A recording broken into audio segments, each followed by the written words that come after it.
हाँ मेरे प्यारे छात्रों, मैं आपको बिहारी लाल द्वारा रचित कक्षा 10 भक्ति और नीति के दोहों को पढ़ा रहा हूँ। जैसे माँ गंगा भगवान शंकर की जटाओं में समा गई, लेकिन जब उनके जटाओं से निकली तो इतना विकराल रूप लेकर के आई और पूरे दुनिया में हरहराती, घर घराती, लहराती हुई धराधाम को पर पहुंची और भगीरथ के 60,000 पुत्रों का उद्धार करके सागर में जा मिली। ठीक उसी तरह अगर देखा जाए, विचार किया जाए, तो गंगा जैसे शंकर की जटा में समेती थी, वैसे ही बिहारी के वाक्य उनके दोहे में सिमटे हुए हैं। और वहाँ से निकल करके जैसे गंगा पृथ्वी पर एकदम विकराल रूप धारण कर लेती हैं, वैसे वह दोहों से निकल करके तमाम सारे अर्थ बिहारी के उस दोहे में भरे रहते हैं। जैसे गागर में सागर दिखाई दे, वैसे ही बिहारी की रचना में उनके दोहों के अर्थ दिखाई देते हैं। हम आपको 6 श्लोकों तक दोहों की व्याख्या किया था। आज 7वां देखेंगे आप। भक्ति के 6 श्लोक दोहे आपको मैंने बता दिए थे, आज 7वां देखेंगे। जगति जनायो जहि सकलु सो हरि जान्यो नाही, जो आँखुन सब देखी हैं आँखिन देखी जाही। जगति जनायो जहि सकलु सो हरि जान्यो नाही, जो आँखिन सब देखी हैं आँखिन देखी जाही। जैसे आँख है ना, ये आपको कौन देखता है? आप दुनिया की चीज़ों को किससे देखते हो? आँख से देखते हो नो। ये आँख सबको देखती है, लेकिन आँख के द्वारा देखते हैं ना, लेकिन आँख देखी जा सकती है। कैसे देख रही है बता सकते हो? आँख देखी जा सकती है? नहीं देखी जा सकती है। ये आँख सबको देखती है, लेकिन आँख को देख नहीं सकते हैं आप।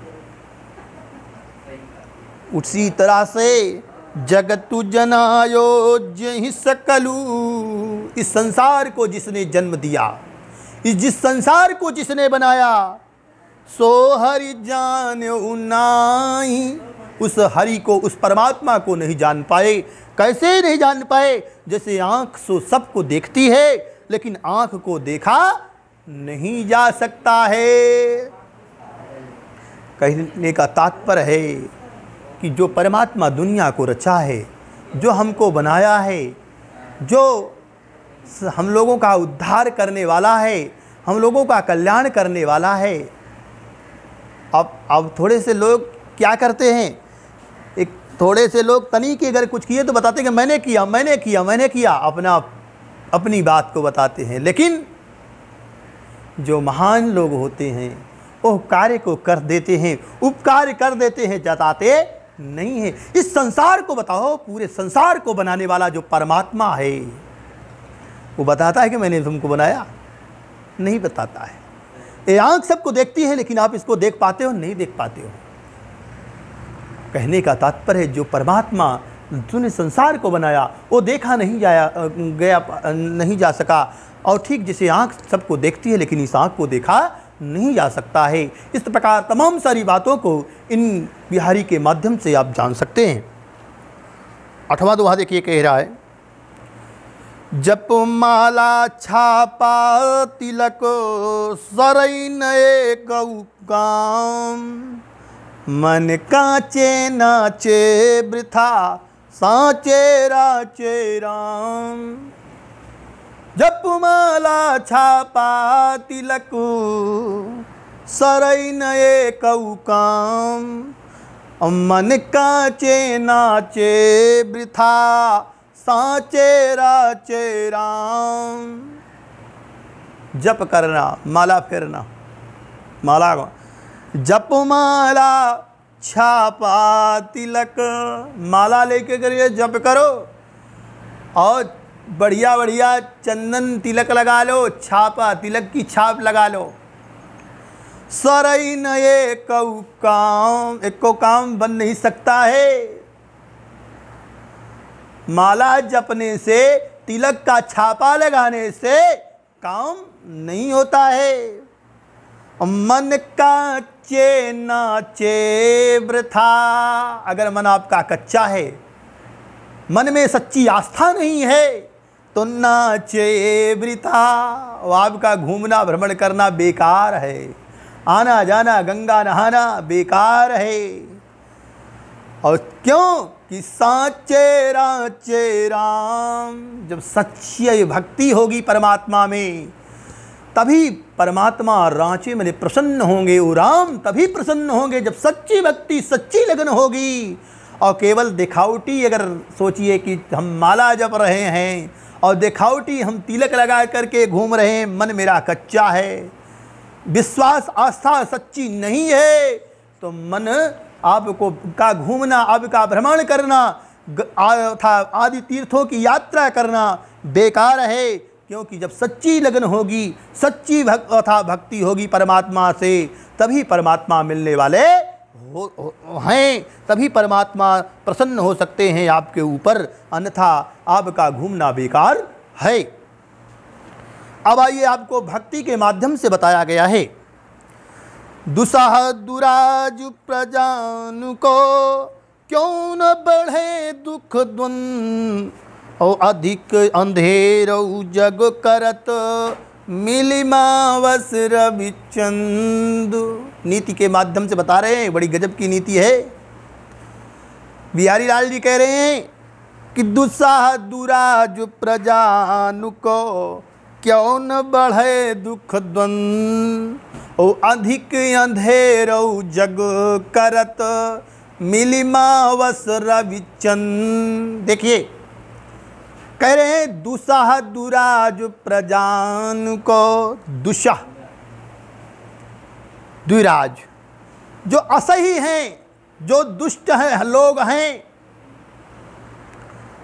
प्रजा को अगर जो दुष्ट हैं और दुराज, और दो राजा हों और दोनों दुष्ट हों, तो प्रजा को में क्या होगा, हमेशा दुख रहेगा, हमेशा लड़ाई झगड़ा रहेगी, एक दूसरे को मारते काटते रहेंगे। एक को सीधा हो तब भी कुछ समकाम चल जाएगा। तो जो अगर दुष्ट दो राजा जिस प्रजा के बीच में हो जाएंगे, जहाँ दो मती चलने लगेगी, प्रजा की बात छोड़ो, अपने घर की जान लो, घर में अगर दो शासन करने वाले हो गए और कोई किसी से कम नहीं है, तो घर में मान लीजिए निश्चित है कि प्रतिदिन झगड़ा होगा, प्रतिदिन लड़ाई होगी। तो दुस्साह दुराज जो प्रजान को क्यों न बढ़े दुख द्वंद। द्वंद्व माने झगड़ा।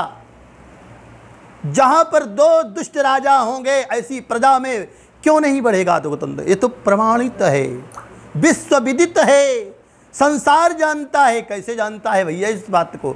देखिए, अधिक अंधेरो जग करत मिलिमावस रविचंद। रविचंद, रवि माने सूर्य, चंद्र माने चंद्रमा। जब सूर्य और चंद्रमा एक राशि पर मिलते हैं, एक राशि पर सूर्य भी होगा, उसी राशि पर चंद्रमा भी होगा, अमावस्या के दिन देखिए, तो पूरे संसार में क्या होता है, अंधेरा हो जाता है। ऐसी स्थिति कब आती जानते हो? जब सूर्य ग्रहण लगते हैं, तब सूर्य और चंद्रमा एक ही राशि पर होते हैं।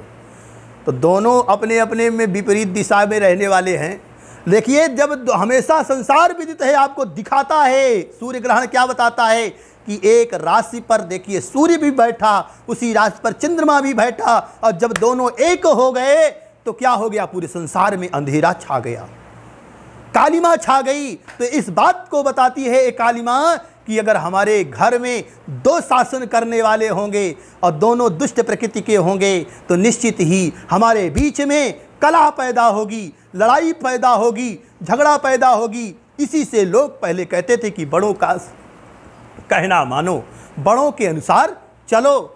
और अगर आप बड़ों के बीच में अपनी बात चलाने चलोगे, अपना कार्य करने लगोगे, तो निश्चित है विवाद पैदा होगा, घर शांति से नहीं चल पाएगा, निश्चित है। इसी बात को यहाँ पर बताया गया है। अगला देख लेंगे। बसो बुराई जासुतन ताही को सम्मान, भलो भलो कही छाणी है खोटे ग्रह जपुदान। भलो बसो बुराई जासुतन ताही को सम्मान, जिसके अंदर बुराई बसी हुई है भैया, उसी का दुनिया में सम्मान है। एक बिहारी लाल जी कह रहे हैं, बसो बुराई जासुतन ताही को सम्मान, भलो भलो कही छाणिए खोटे ग्रह जपुदान।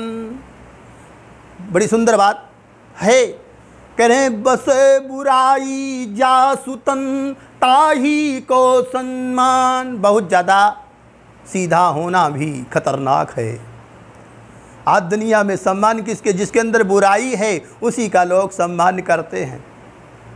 आपने देखा होगा जो सीधे होते हैं उनको सब डांट लेते हैं, और पेड़ देखिए, जंगल में जो पेड़ सीधे होते हैं वही काटे जाते हैं।